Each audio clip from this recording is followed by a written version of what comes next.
जय Hind everybody again. जय हिंद जय हिंद। आज शाम का 4 बजे का सेशन बस चालू होने में है। अभी 3:59 हुई है। प्राची ज्वाइन कर चुकी है हमें, और आज का हमारा जो सेशन है वो प्राची माहेश्वरी उनके साथ में है। बस अब कुछ ही पल में वो ज्वाइंट हो जाएंगे। उनके रिक्वेस्ट आ चुकी है हमारे पास में, और ये हो गई है व्यू, और वैनिश भी ज्वाइन हुआ है। सो जय हिंद सभी को एक बार फिर से। Yes good. जय हिंद। प्राची कैसे हो? बढ़िया सर। मेरी आवाज आपको क्लियर आ रही है? गुड, आपकी आवाज हमको क्लियर आ रही है। सो पहले आपसे सवाल पूछेंगे, क्वारंटाइन के दिन कैसे जा रहे हैं आपके? अभी अच्छा चल रहे सर। अच्छा, तो क्वारंटाइन में अभी नया क्या सीखा आपने घर पे? सर ऐसे तो कुछ नया नहीं सीखा है, सिर्फ क्योंकि हम लोगों की ऑनलाइन क्लासेस शुरू हो गई है तो इतना ज्यादा टाइम मिल नहीं पाता, और फिर एग्जाम्स भी आने वाली है अगस्त में। तो ओके, अगस्त की एग्जाम आने वाली, उसकी प्रिपरेशन चल रही होगी आपकी, और ऑनलाइन क्लासेस कर रहे हो। और को करिकुलम एक्टिविटीज में और कुछ करते हो या नहीं करते हो साइड में आफ्टर कोई टाइम में, जैसे कि गेम्स है, स्पोर्ट्स है, एनीथिंग एल्स? सर चेस खेल लेती हूँ और थोड़े बहुत आर्ट एंड क्राफ्ट का काम। चेस किसके साथ खेलते हो? Online sir. Online, very good. So आपका इंट्रोडक्शन आप स्वयं दे दीजिए पहले। वैसे मैंने आपको ऑनलाइन लेने से पहले दिया था, बट फिर से एक बार आप दे दीजिए। नमस्कार, मैं हूँ मेरा नाम प्राची माहेश्वरी है। मैं Shri Aurobindo institute of medical science से MBBS कर रही हूँ। मेरा फर्स्ट ईयर चल रहा है अभी। गुड। तो आपने नीट फर्स्ट अटेम्प्ट में क्लियर की थी? जी सर। बहुत बढ़िया, कांग्रेचुलेशन आपको। और या आपकी हॉबी क्या है वैसे? सर हॉबीज में तो सच कुछ है नहीं, क्योंकि बहुत ज्यादा टाइम फ्री मिलता नहीं है। फर्स्ट अटेम्प्ट में नीट भी क्लियर हो गई, 11-12 भी डमी किया था, तो कॉम्पिटिटिव एग्जाम की प्रिपरेशन की थी। तो थोड़ा बहुत जो टाइम मिल जाता है उसमें कुछ भी आर्ट एंड क्राफ्ट का काम या फिर गेम्स वगैरह, चेस है, बस यही सब। आपका पैशन? सर पैशन तो यही था कि मतलब बचपन से ही ड्रीम था कि डॉक्टर बनना है, तो उसकी मतलब 9th से उसकी प्रिपरेशन थोड़ी बहुत शुरू कर दी थी। और 11th में मैं फिर इंदौर चली गई थी, तो बस उसी के पीछे मेडिकल फील्ड में जाना था आगे। और आपने चेस में भी स्टेट लेवल तक खेला हुआ है, आपने बताया। हाँ। तो फर्स्ट टाइम आपने चेस कब और कहाँ खेला था, सबसे पहला चेस? सर पहले तो मुझे 5th-6th क्लास तक तो चेस का बिल्कुल कोई आइडिया नहीं था। बस घर में बड़े भैया है, माधव भैया, और वो लोग सब खेलते रहते थे, तो मैं बैठ के बस देखती रहती थी कि वो लोग क्या कर रहे हैं, क्या चल रहे हैं। फिर धीरे धीरे स्कूल में सर आप आए, और बाहर जब थोड़ा बहुत मैंने प्रैक्टिस की अपने दूसरे फ्रेंड्स के साथ, अंशिका थी और भी कुछ लोग, तो एक बार फर्स्ट टाइम डिस्ट्रिक्ट लेवल पे गई चेस में, तो सिलेक्शन हो गया आगे डिवीजन के लिए। तो तब से फिर मैंने चेस में आगे सोचना शुरू किया कि हो सकता है कभी स्टेट लेवल, नेशनल लेवल हो जाए। तो उसके बाद जैसे जैसे मौका मिलता गया, आप थे ही साथ में, तो जैसे जैसे मौका मिलता गया आगे बढ़ती गई, और स्टेट लेवल 9th में चली गई, स्टेट लेवल। तो आपने पहला चेस कौन से क्लास में खेला था? सर शायद 5th-6th में खेला तो नहीं था, बस देखती रहती थी थोड़ा बहुत अपना माइंड यूज करके कि क्या चल रहा है, कौन। और मैं फर्स्ट टाइम 8th क्लास में गई थी बाहर, धार गई थी डिस्ट्रिक्ट लेवल पे। वही मैं बोल रहा हूँ कि प्रोफेशनली फर्स्ट टाइम आप कब गए थे बाहर? 8th में, और 9th के अंदर आप स्टेट लेवल गए। Okay good. आपका ड्रीम क्या है वैसे? सर ड्रीम यही कि एक बहुत सक्सेसफुल डॉक्टर बनूं, क्योंकि अभी सब लोग देख ही रहे हैं कि कोरोना की वजह से डॉक्टर्स की इम्पोर्टेंस कितनी ज्यादा है पूरी वर्ल्ड में, जहाँ पे कोई इकोनॉमी कोई हेल्प नहीं कर पा रही है। कुछ भी मतलब पैसा आपके पास जितना भी हो, लेकिन आप अगर आपके पास लाइफ नहीं है तो आप कुछ नहीं कर सकते। तो डॉक्टर्स की इम्पोर्टेंस आज सबको समझ आ रही है, तो इसलिए मैं भी चाहती हूँ कि मैं एक सक्सेसफुल डॉक्टर बनूं, और जैसे अभी दूसरे डॉक्टर्स सर्व कर रहे हैं वैसे मैं भी कंट्री को सर्व कर सकूँ।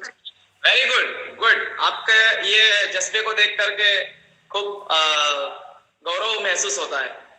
ओके, आप कोई बुक पढ़ते हो या कोई बुक्स पढ़ी हो आपने स्पेशली? तो अगर मैं सच बोलूं तो आज तक इतनी ज्यादा बुक्स पढ़ी है, मतलब कॉम्पिटिटिव एग्जाम्स के लिए, उसके बाद अभी एमबीबीएस कर रही हूँ, तो उसमें सबको पता है कि डॉक्टर्स की बुक्स कितनी मोटी मोटी होती है, तो एक्स्ट्रा इतना टाइम नहीं मिलता है बुक पढ़ने का, मतलब दूसरी एक्स्ट्रा बुक पढ़ने का टाइम नहीं मिलता है। अच्छा, आपने इंदौर में 11th में इंदौर चले गए थे आप 10th के बाद? ओके, तो उसके बाद जब नीट क्लियर करने का आपने ठाना था, तो आपका डेली शेड्यूल क्या हुआ करता था इंदौर के अंदर? आपने किस प्रकार से किया? मैंने स्कूल तो डमी ले ली थी 11th-12th में, तो मतलब सुबह दिन भर पूरा पढ़ती रहती थी सिर्फ, और शाम में कोचिंग होती थी, शाम को 4 बजे से 8 बजे तक के आसपास, तो वो कोचिंग करो, फिर पीजी आ जाओ, पीजी में वापस से वही जो कोचिंग में पढ़ा है वो रिवाइज करो पूरा, और डेली वीकली टेस्ट होते थे, मतलब तो टेस्ट की प्रिपरेशन वगैरह, और थोड़ा बहुत जो 11th में स्कूलिंग चल रही थी वो चल रही थी साइड में। 12th के बाद में डमी किया था या फिर 12th के बाद डायरेक्ट आपसे हो गया नीट क्लियर? नहीं सर, 12th की एग्जाम दी थी, उसी के साथ हो गया था, मतलब 2 महीने बाद एग्जाम तो दी थी उसमें। उसके बाद में आपका फर्स्ट अटेम्प्ट में क्लियर हो गया? तो आपका डेली शेड्यूल कितने आवर्स आप रीडिंग करते थे? सर ऐसे तो कुछ फिक्स नहीं होता था, पर 7 घंटे, मतलब कोचिंग के अलावा 7-8 घंटे कुछ थी। आप खुद अलग से प्रिपेयर करते थे, प्रिपरेशन? ओके, और कोई जो बुक्स कोई आपको पसंदीदा, आपने इतनी सारी बुक्स पढ़ी, इसमें कोई बुक्स या कोई ऑथर आपको बहुत ही पसंद आए हो? सर मैंने सारी बुक्स जो पढ़ी है वो मेडिकल साइंस से रिलेटेड ही पढ़ी है, मतलब ऐसे सच कोई बुक पढ़ी नहीं है। तो जो मतलब कोचिंग के आकाश मैंने ज्वाइन की थी, तो उसके जो पैकेजेस वगैरह थे वो लोग प्रोवाइड करते थे, और इसके अलावा मेरे हिसाब से नीट के लिए जो आपको कोचिंग वाले प्रोवाइड करते हैं उससे ज्यादा कुछ पढ़ने की जरूरत नहीं होती है। उसमें अगर आप अच्छे से पूरा रेगुलर पढ़ते जाओ तो वो इजीली आप नीट क्रैक कर सकते हो।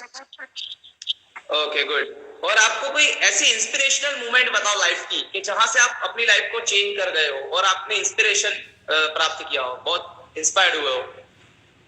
सर ऐसा कुछ तो हुआ नहीं है, मतलब मैंने शुरू से ही सोच लिया था कि मेरे को डॉक्टर ही बनना है, तो बस मैं जब चेस में फर्स्ट टाइम गई थी, मेरे को स्टेट लेवल पे मतलब गई थी, और वहाँ पे भी मैं काफी अच्छा खेली थी, आप मेरे साथ ही थे 4 दिन पूरे, तो वहाँ पे एक अच्छा लगा था, मतलब फर्स्ट टाइम लाइफ में कुछ ऐसा लगा था कि कुछ अचीव किया है। उसके पहले क्लास में टॉपर जरूर रही हूँ, हर बार क्लास में फर्स्ट आती थी, लेकिन ऐसा कुछ था नहीं, फर्स्ट आना एक नॉर्मल बात है क्लास में, पर उस टाइम पे बस एक ऐसा लगा था कि कुछ अच्छा अचीव किया है, और उसके बाद 10th में अच्छे परसेंटेज बने, फिर नीट क्रैक हो गई। ओके, इंडियन ट्रेडिशन और कल्चर के बारे में आपकी क्या सोच है? सर इंडियन ट्रेडिशन, सबको पता है कि सबसे ज्यादा यूनिटी की जो कंट्री है वो इंडिया है। आज भी अगर हम कोरोना का केस देखें तो सारी कंट्रीज में सबसे बेस्ट जो प्रदर्शन हुआ है वो इंडिया की तरफ से ही हुआ है। WHO ने भी इंडिया को 100 मार्क्स दिए हैं फुल बेस्ट उसके लिए, और ये सिर्फ इसलिए संभव हो पाया है क्योंकि जैसे जैसे हमें हमारे प्रधानमंत्री नरेंद्र मोदी जी बोलते गए हैं कि आपको ये करना है, आपको वो करना है, वो पूरी कंट्री सपोर्ट कर रही है उनका। अगर यहीं पे कुछ लोग ऐसे हैं सिलेक्टेड जो उनका सपोर्ट नहीं कर रहे हैं, लेकिन स्टिल अगर पूरी कंट्री साथ में है तो हम लोग कोरोना से भी इजीली हम लोग कर सकते हैं, लड़ सकते हैं। तो सबसे बड़ी बात जो इंडिया की है वो यूनिटी है, और बाकी जो इंडियन कल्चर है उसमें डिफरेंट टाइप के लोग हैं, डिफरेंट फेस्टिवल्स है जो सब लोग साथ में सेलिब्रेट करें। भले वो गुजरात का फेस्टिवल हो नवरात्रि, लेकिन वो हर जगह सेलिब्रेट होता है। ऐसे कोई महाराष्ट्र का फेस्टिवल है वो हर जगह सेलिब्रेट होता है। ऐसा नहीं है कि इस पर्टिकुलर स्टेट का फंक्शन है तो सिर्फ वही हो रहा है। तो इंडियन कल्चर में ये चीज बहुत अच्छी है कि यूनिटी बहुत ज्यादा है। आपके पॉलिटिकल लीडर कौन से फेवरेट है? आप कौन से पॉलिटिकल लीडर को फेवरेट समझते हो? सर नरेंद्र मोदी जी से बेटर कोई आंसर हो नहीं सकता इस क्वेश्चन का। जिस तरीके से वो हर चीज हैंडल करते हैं, उनका हर डिसीजन एकदम परफेक्ट होता है और देश के हित में ही होता है हमेशा, तो सबसे बेस्ट तो वही है।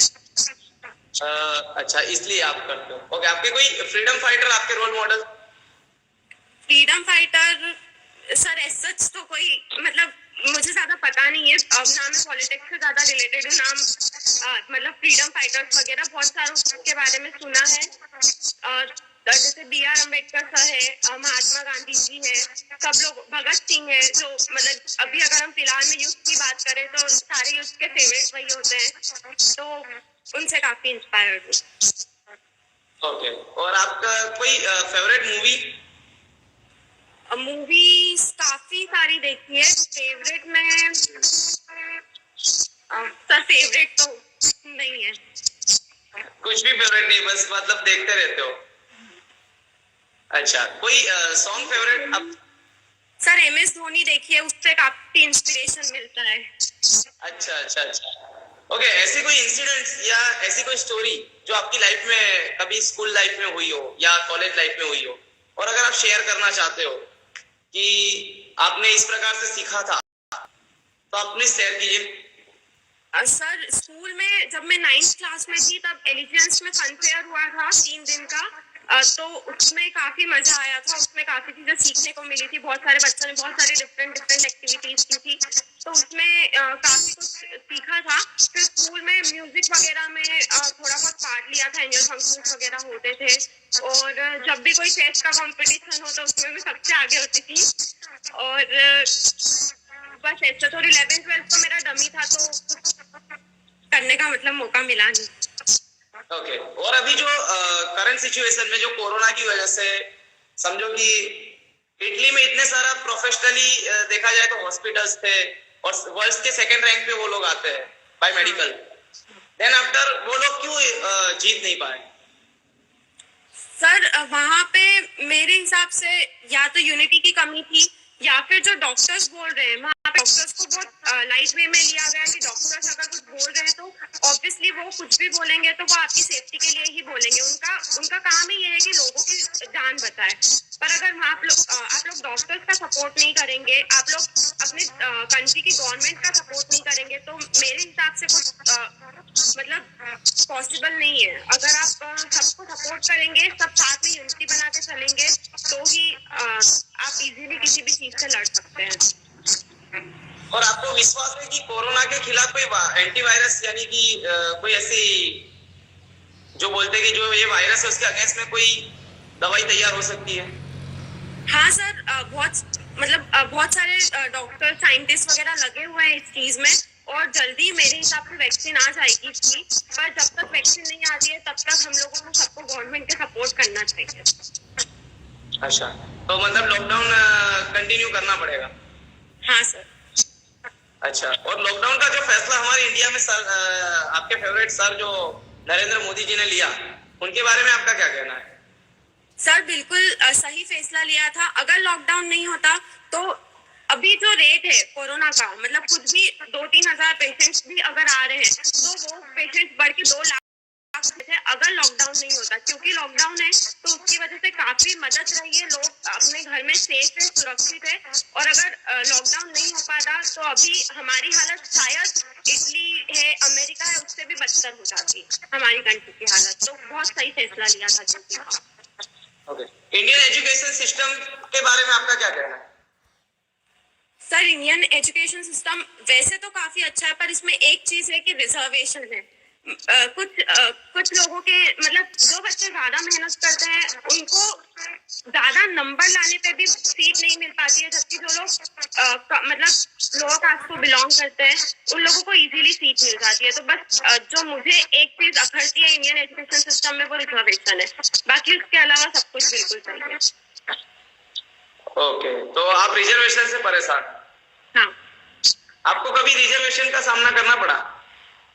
हाँ सर, अगर मैं मेरी बात कहूँ तो नीट में मेरी कुछ भी ऑल इंडिया रैंक आई थी 36,000, और गवर्नमेंट कॉलेजेस की सीट है 50,000 के आसपास। लेकिन उसके बाद भी मुझे गवर्नमेंट सीट नहीं मिली क्योंकि मैं जनरल कैटेगरी को बिलोंग करती, जबकि मेरी रैंक 36,000 थी, बट सीट्स भी टोटल 50,000 है।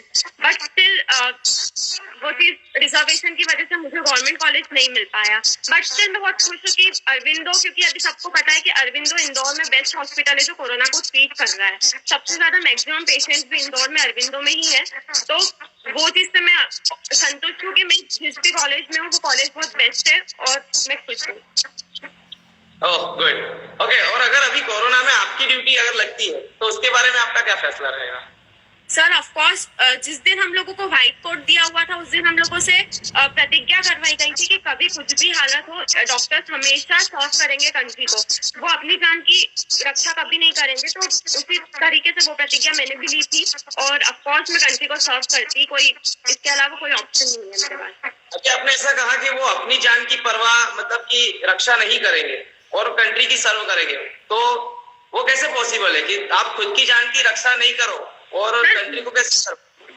नहीं सर, बहुत सारे तरीके हैं कि आप अपने आप को पहले सेफ रखो, मतलब ग्लव्स पहनो, मास्क पहनो, पूरे सेफ्टी रख के आप दूसरों को ट्रीट करो। बट स्टिल हम लोग देख ही रहे हैं कि डॉक्टर्स सर्व कर रहे हैं और उनकी भी डेथ हो रही है, काफी डॉक्टर्स की अभी तक डेथ हो चुकी है। लेकिन फिर भी हमारा जो मेन फर्स्ट जो हमारा कर्तव्य है कि हम कंट्री को सर्व करें, लोगों की जान बचाएं। अगर अभी सारे डॉक्टर्स ये बोल के बैठ जाएंगे कि हम हमारी जान रिस्क में नहीं डालेंगे तो फिर वो तो गलत होगा। अच्छा, ये चीज गलत होगी। ओके, और अब अगला सवाल आपसे पूछेंगे कि ये जो आप इसके पहले आपने कभी ऐसे लाइव में कोई परफॉर्म किया है या प्रोफेशनली टॉकिंग की है किसी से? नहीं सर, आज तक नहीं की, फर्स्ट टाइम। फर्स्ट टाइम आप कर रहे थे, करने से पहले आपकी क्या फीलिंग्स थी? करने से पहले, ये कॉल चालू होने से पहले डर लग रहा था क्योंकि फर्स्ट टाइम में मुझे पता नहीं था आप क्या क्वेश्चंस पूछने वाले हो और कुछ भी पता नहीं था कि मैं कुछ प्रॉपर बोल पाऊंगी नहीं बोल पाऊंगी। बहुत सारे लोग लाइव है, अभी हम लोगों को लाइव देख रहे हैं, तो डर रही थी कि मैं कुछ ऐसा ना बोल दूं कि किसी को कुछ बुरा लग जाए। बट अब कॉन्फिडेंस आ रहा है, जैसे बोलना शुरू करते थे उसके बाद इतना ज्यादा नहीं फील होता है कि कुछ गलत बोल रहे हैं। ओके, तो ये जो कंसेप्ट है, ये कंसेप्ट के बारे में आपका क्या कहना है कि ये जो कंसेप्ट डेवलप किया है अभी कि कोरोना के अंदर जो लोग डेली आप देखते हो कि व्हाट्सएप खोलो तो कोरोना अपडेट्स मिलता है, देन न्यूज खोलो तो कोरोना के बारे में रिलेशन में ही न्यूज बताते हैं, तो हम लोगों ने ये कंसेप्ट एक डिफरेंट वे में डेवलप किया और उसमें आपने पार्टिसिपेट किया है, तो उसके बारे में क्या कहना चाहोगे आप? सर बहुत ही अच्छा है जो इवेंट आप कर रहे हैं, काफी हेल्पफुल है बहुत सारे लोगों के लिए। जो लोग भी इसको देखते हैं तो काफी इंस्पिरेशन मिलती है। आपने पहले भी जो शोज किए मैंने सारे देखे और एक रिलीफ मिलता है। मतलब दिन भर हम लोग जो कोरोना की चीजें सुनते रहते हैं कि ये यहाँ पे इसकी डेथ हो गई, यहाँ पे इतनी डेथ हो गई है, इतने पॉजिटिव केसेस मिले हैं, तो एक रिलीफ मिलता है इन सब पैनिक सिचुएशन से और काफी अच्छा इवेंट है मेरे हिसाब से। तो आपको ये पार्टिसिपेट करके अब कैसा लग रहा है इस इवेंट में? बहुत अच्छा लग रहा है सर, काफी मतलब बिल्कुल ऐसी एक सेलिब्रिटी टाइप की फीलिंग आ रही है कि आपने ऐसे मुझे योग्य समझा कि मैं ये चीजें कर पाऊँ, तो thank you so much. It's my pleasure. Now one more question for you. आपने अभी जैसे गेम्स का कहा कि चेस गेम आप खेलते थे, तो उस गेम से आपके करियर में कोई बेनिफिट हुआ हो या नुकसान हुआ हो?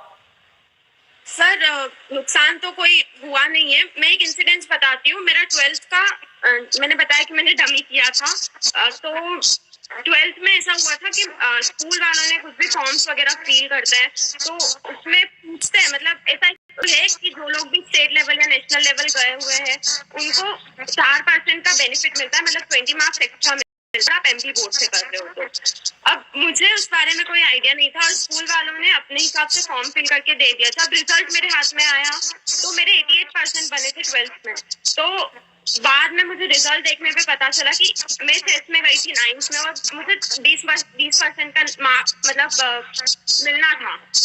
20 मार्क्स और मिलने थे तो मेरे 4% और बढ़ जाते। बट वो उस टाइम तक रिजल्ट वगैरह सब आ गया था तो उस वजह से कुछ हो नहीं पाया। बट स्टिल अगर वो चीज ध्यान में रख के कुछ करती तो शायद मुझे 4% का बेनिफिट मिल जाता। ओके, और जो आपने नीट क्लियर कर दिया अभी और आप एमबीबीएस के स्टूडेंट्स हो, तो आपको मैं ये पूछना चाहूंगा कि आप आने वाले जो स्टूडेंट्स होते हैं जो जनरल कास्ट से बिलोंग करेंगे और वो लोग कभी कभी फ्रस्ट्रेट हो जाते हो, तो उनके बारे में आप क्या मैसेज शो करना चाहोगे? सर फ्रस्ट्रेशन तो ऐसा है कि जब एग्जाम आने वाली थी उसके कुछ टाइम पहले मेरे को भी बहुत ज्यादा डिप्रेशन हो गया था। मतलब ऐसा हो जाता है कि एग्जाम एकदम सर पे है और ऐसा लगता है कि कुछ प्रिपेयर नहीं हुआ है, बट स्टिल गिव अप नहीं करना चाहिए। हमेशा करते जाइए जो आपको करना है। बट एग्जाम तो अगर आपने मेहनत की है तो एग्जाम का रिजल्ट आपको मिलना ही है, कुछ भी होता है। भले अगर आपने मेहनत की है तो आपको रिजल्ट भी मिलेगा अच्छा और कॉलेज भी मिलेगा। ओके, ये जो कमेंट्स वगैरह जो नीचे आ रहे हैं उसमें एक कमेंट आई है अमोल भैया की। आप अमोल भैया को जानते होंगे? सर टेबल टेनिस प्लेयर थे, तो थे मतलब है, और वेरी क्लियर फॉरवर्ड आंसर। आपके जो आंसर देख करके उनको ऐसा लगता है कि बहुत ही क्लियर और स्ट्रेट फॉरवर्ड आंसर देते हो। ठीक है, उनको आप कुछ कहना चाहोगे क्या? सर क्लियर आंसर्स तो ऐसा है कि मतलब आप एकदम क्लियर क्वेश्चन पूछ रहे हो, सारी चीजें मेरे साथ इंसिडेंसेस सारे आप जो पूछ रहे हैं उससे रिलेटेड कुछ ना कुछ हुआ है, तो वो चीजें मैं इजीली बता पा रही हूँ जो भी है। ओके, और एक और क्वेश्चन आया है आपके लिए कि कोई ऐसा मैसेज बताओ जो नीट एस्पिरेंट 2020 के लिए हो, आने वाली जो नीट है उसके लिए। नीट एस्पिरेंट से मैं अभी तो यही कहना चाहूंगी, क्योंकि अभी कोरोना चल रहा है तो उन लोगों के एग्जाम का कुछ डिसाइड नहीं हो रहा है कि कब एग्जाम होगी उन लोगों की।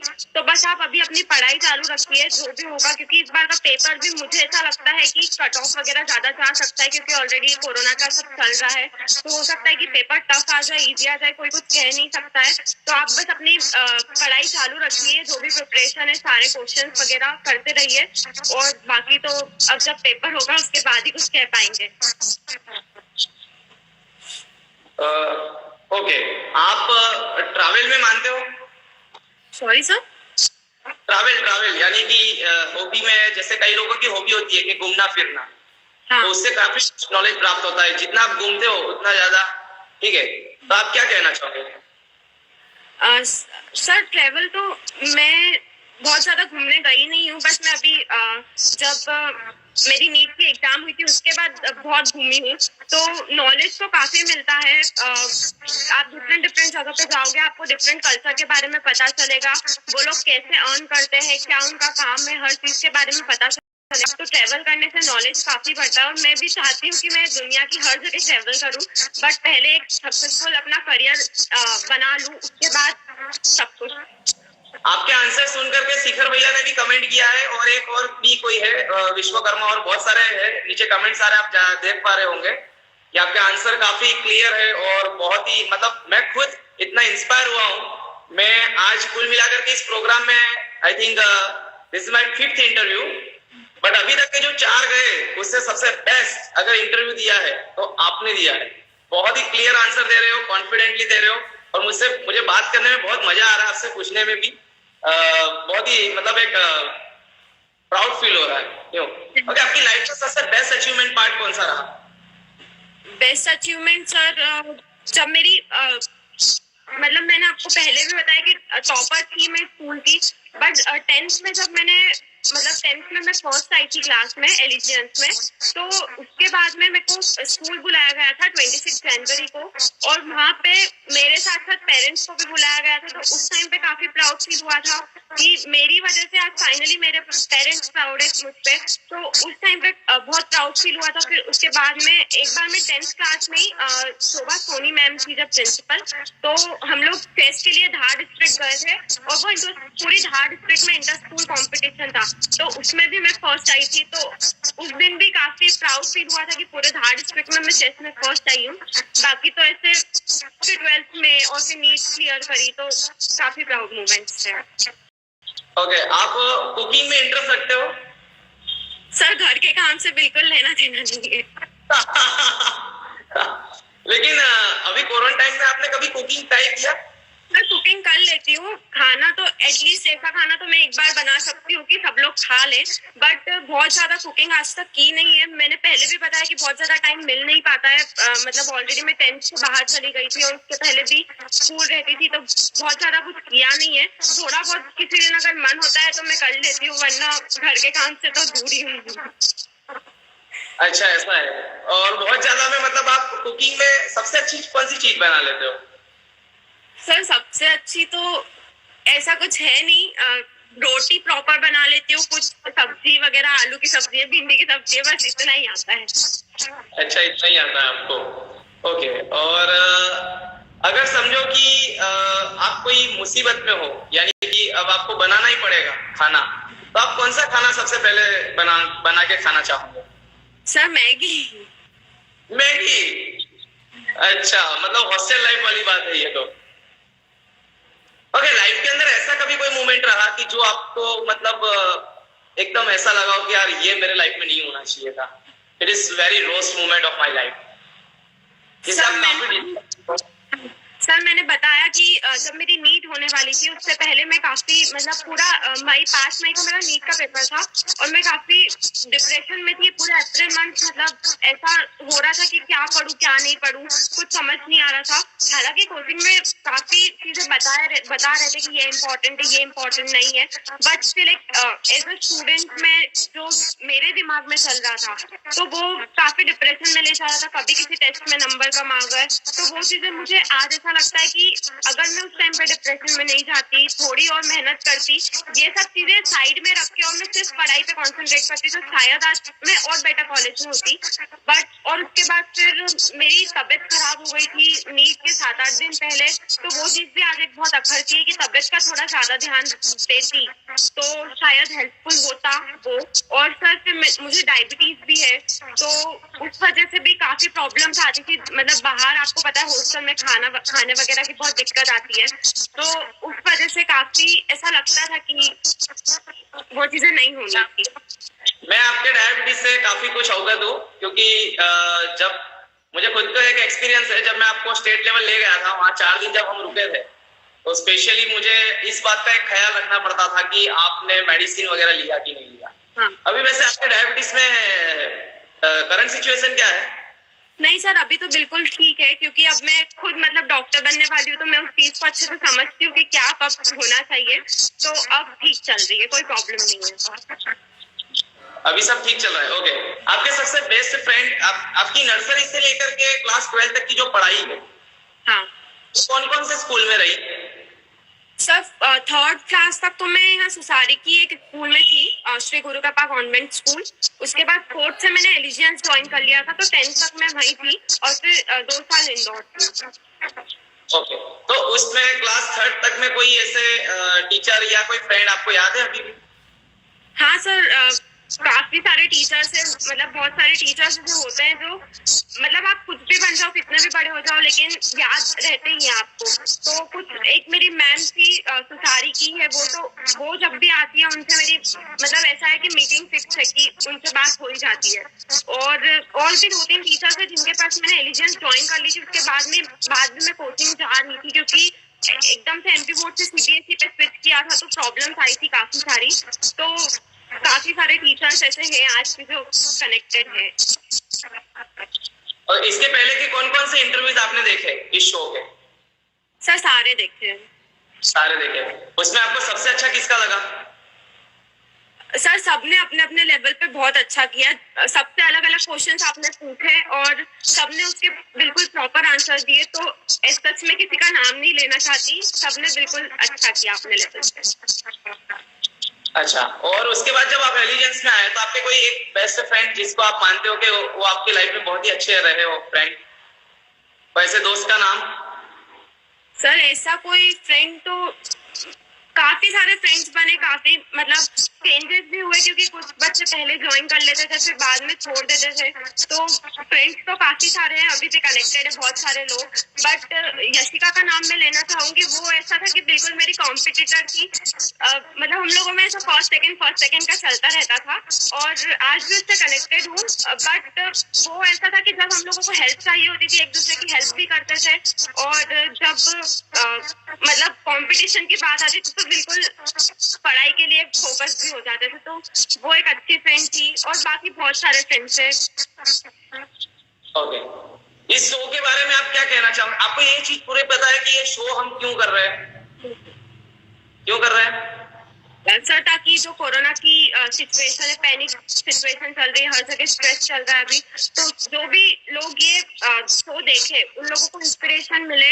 उन लोग मतलब आप जिन का भी इंटरव्यू ले रहे हैं, ऑलरेडी हर किसी ने कुछ ना कुछ अचीव किया है, तो लोगों को एक इंस्पिरेशन मिले, मोटिवेशन मिले कि वो लोग भी ऐसा कुछ कर सकते हैं और ये कोरोना की स्ट्रेसफुल सिचुएशन से थोड़ा रिलीफ मिले।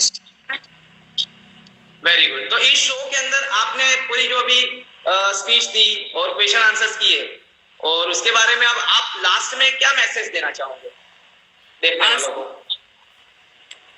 यही मैसेज है कि जो भी सिचुएशन अभी चल रही है उसका टेंशन मत लो। गवर्नमेंट ऑलरेडी सब कुछ कर रही है अपने लेवल पे बेस्ट। जो डॉक्टर्स है वो सारे डॉक्टर्स भी लगे हुए हैं हर सिचुएशन मतलब हर किसी को बचाने के लिए। तो एक नीचे कमेंट आई है, पढ़ा? She is also all-time quiz winner. तो जानते हो ये किनकी कमेंट है? हाँ सर, जानती हूँ। इनकी वजह से ही एक्चुअली मैं बोलूँ तो आज मैं कॉलेज में हूँ। जो मेधावी छात्र योजना जो मेरी लगी हुई है, जिसकी वजह से गवर्नमेंट पे कर रही है फीस, उसके बारे में मुझे कोई आइडिया नहीं था। तो क्योंकि शिखर भैया 2 साल से ऑलरेडी नीट ट्राई कर रहे थे, तो उन्होंने माधव भैया को बताया। शिखर भैया खुद नीट जो है जनरल क्लास की वजह से आगे नहीं बढ़ता है, लेकिन देन आफ्टर आपको उन्होंने आपको हेल्प किया और आज आप इस जगह पर पहुंचे हो। सो सैल्यूट है शिखर को भी। और प्राची ने भी अभी बताया कि शिखर भैया आपको थैंक यू सो मच। लेकिन इस शो के पहले कभी बोला ना आपने थैंक यू सो मच ऐसे लाइवली? सर मैं मिली नहीं हूँ। एक बार मैं कोचिंग में उनसे मिली थी और उसके बाद उनके साथ कॉल पे बात हुई थी मेरी, वो भी माधव भैया के थ्रू, क्योंकि मेरी इतनी ज्यादा बातचीत होती नहीं थी। तो मैं इनसे कनेक्टेड भी नहीं हूँ अभी तो इंस्टा वगैरह पे। But thank you so much भैया, आज मैं बोल रही हूँ आपकी वजह से आज जो मैं कॉलेज में पहुंची हूँ, तो thank you so much. Well done. मुझे प्राउड हो रहा है आपको और शिखर को और बाकी जितने भी स्टूडेंट्स हैं उन लोगों के साथ में रह करके कि एक मेरा जो परिवार है, लोग कहते हैं सर आप अकेले रहते हो। मैंने कहा आपकी नजरों में अकेला हूँ, ताकि मेरा परिवार इतना बड़ा है जितना आपने सोचा भी नहीं है। तो बहुत ही अच्छा लगा आपसे बात करके। नाउ 29 मिनट्स हो चुके हैं। Now you have last 1 minute. आपको कुछ आपकी तरफ से जो बोलना है वो आप बोल सकते हो। हम कोई क्वेश्चन नहीं पूछ रहे, आप जो बोलना चाहो वो बोलो आपके मन से। मैं अभी सिर्फ इतना ही बोलना चाहूंगी कि इतनी स्ट्रेस सिचुएशन में कोई भी कोई टेंशन ना ले, सब कुछ अपने हिसाब से हो जाएगा। बस आप जो गवर्नमेंट बोल रही है उसको फॉलो करें, जो डॉक्टर्स बोल रहे हैं उसको फॉलो करें और अपने घर में रहे और सुरक्षित रहे। Very good. और थैंक यू सो मच, आपने अपना कीमती समय दिया और हमारे शो में आए उसके लिए। और जय हिंद। आपको ये वीडियो YouTube पे भी देखने को मिल जाएगा और मैं आपको इसकी लिंक भी शेयर कर दूंगा। It's you did all the hard work, you just got what you deserve. Oh yeah, thank you so much Shikhar. I am proud on you and also Prachi. Jai Hind.